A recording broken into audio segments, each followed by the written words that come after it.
Baik, kita sapa secara virtual Yang Mulia Tuan Haji Muhammad Luqman Al-Hakim, Haji Hamdan, Ketua Pegawai Eksekutif Al-Hufaz, ya. Jadi alhamdulillah bersama kita pada pagi ini. Assalamualaikum Tuan Haji Muhammad Luqman. Waalaikumsalam warahmatullahi wabarakatuh. Apa khabar Wali dan Alhamdulillah. Atul? Kabar baik, kabar Alhamdulillah kami sihat. sihat. Tuan Haji Luqman sendiri apa kabar?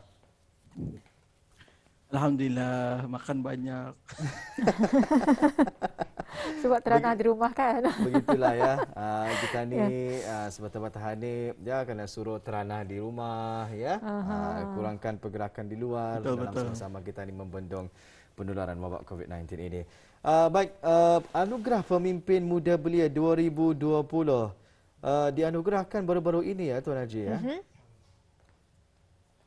Alhamdulillah, anugerah pemimpin muda belia tu yang Amba dapatlah tahun 2020 lurus, which is last year lah tu. Dan dianugerahkan pada 7 Ogos lepas. Tahun baru-baru ni, alhamdulillah lah.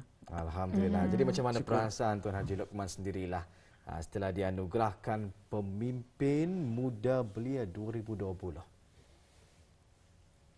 Alhamdulillah, syukur kepada Allah SWT kerana anugerah ini adalah hasil usaha daripada my team dari Al-Hufaz Management, asatizah, Hufaz Educators, banyak lagi lah, Al-Hufaz Leaders, Al-Jilul Fatih, Razak Funeral Management. Jadi bagi saya lah, anugerah ini adalah anugerah kemenangan bagi semua organisasi yang dalam Al-Hufaz lah juga.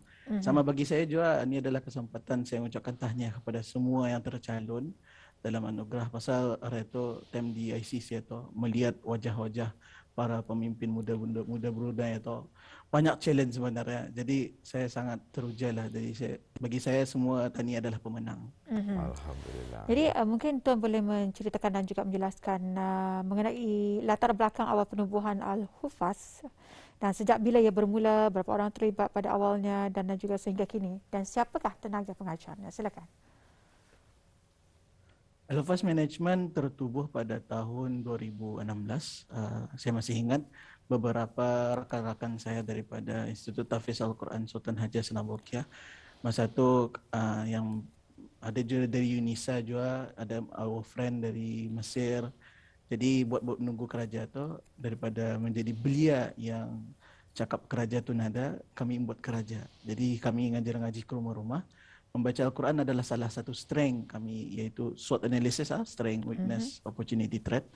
Strength kami orang-orang yang aliran Arabannya, ia ada bacaan Al-Quran.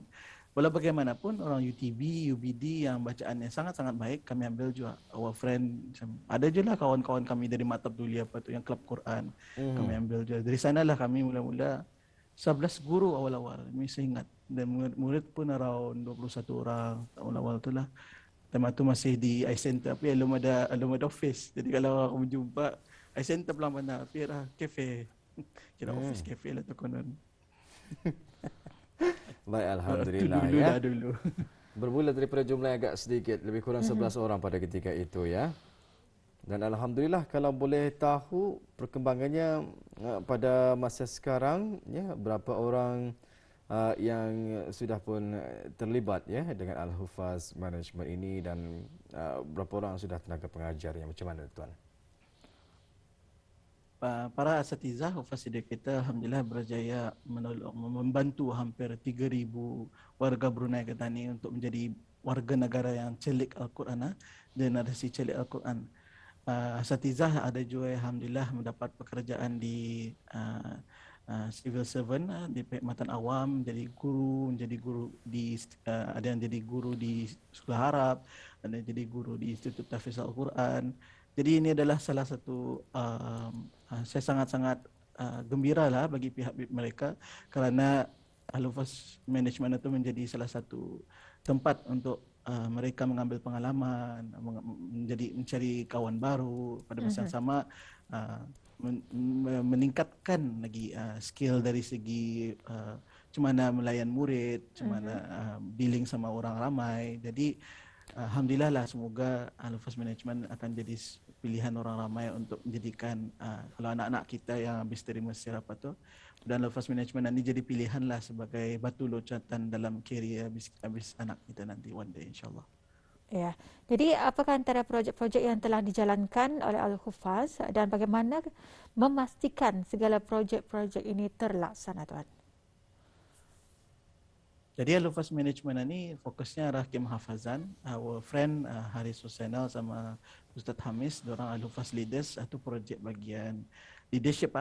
Jadi kalau habis kita dah melihat Al-Hufaz Management, Al-Hufaz Leaders memang organisasi yang kurang lebih namanya sama tapi peranan yang berbeza.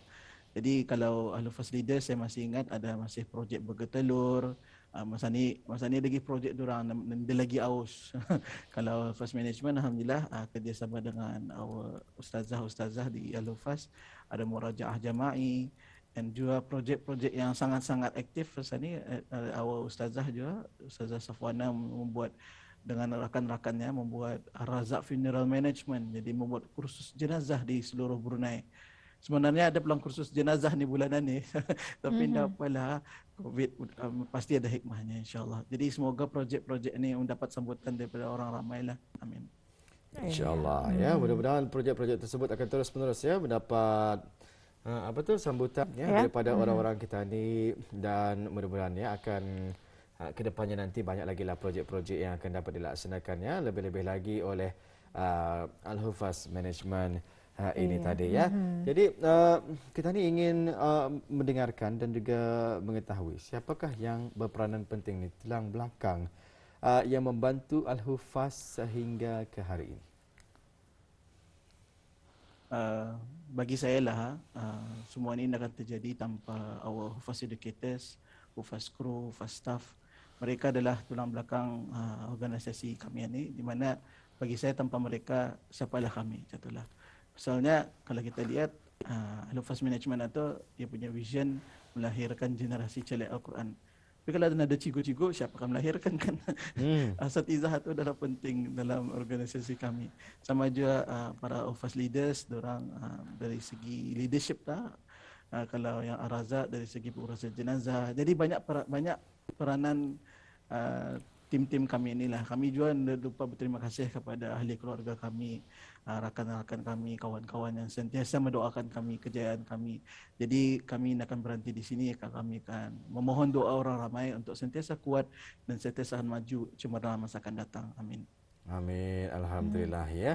Jadi kalau dari sudut guidance ya, mungkin sahaja Tuan Luqman sendiri ya kurang berkemahiran dalam menubuhkan Al-Hufaz Management ini ya, dari mana mendapatkan pengalaman tersebut dan daripada siapa mendapat tunjuk ajar tersebut? Dulu belajar entrepreneurship time di Nisa, Miss Nisa sama Madam Liza lah yang aku ingat saya ingat dulu awal-awal. Lepas tu masuk Levoyer, ambil kursus business bright ideas.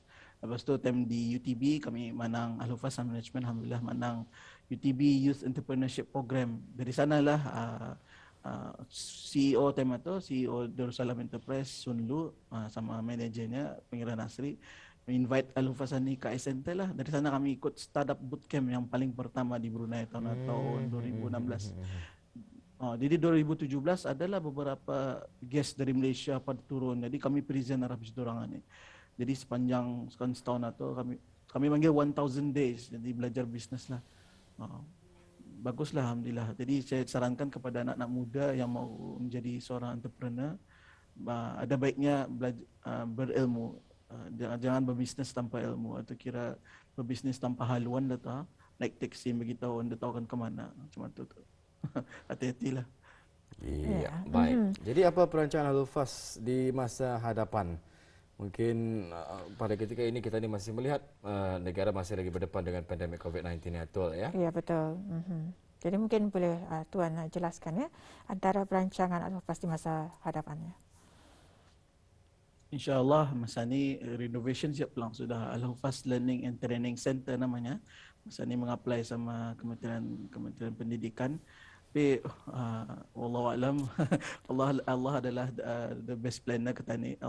Tani anda mampu merancang, Allah menentukan segala-galanya. Renovation sudah atau COVID. Jadi perancangan kami insyaAllah akan membuka lebih banyak program untuk orang ramai masa akan datang. Dan juga masa ini yang masih digiat dijalankan ialah kempen membaca surah Yasin dan doa tolak bala pada 7 malam setiap hari.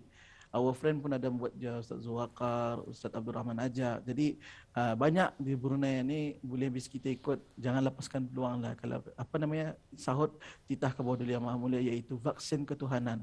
Kalau kita ni lihat makin turun sudah curve kemarin. So mudahan dengan adanya usaha sedemikian, kita ni akan menjadikan curve kita ni itu lebih rendah lah, dan mudahan Allah angkat balik COVID-19 ini daripada bumi yang tadi cintai, iaitu bumi Darussalam. Amin, amin ya rabbal alamin. Ya, mudah-mudahan hendaknya.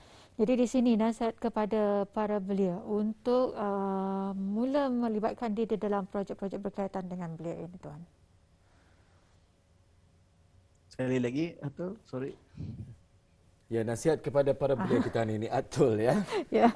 Untuk mereka yang akan mula melibatkan diri dalam projek-projek yang berkaitan dengan kebeliaan ini tadi. Ya.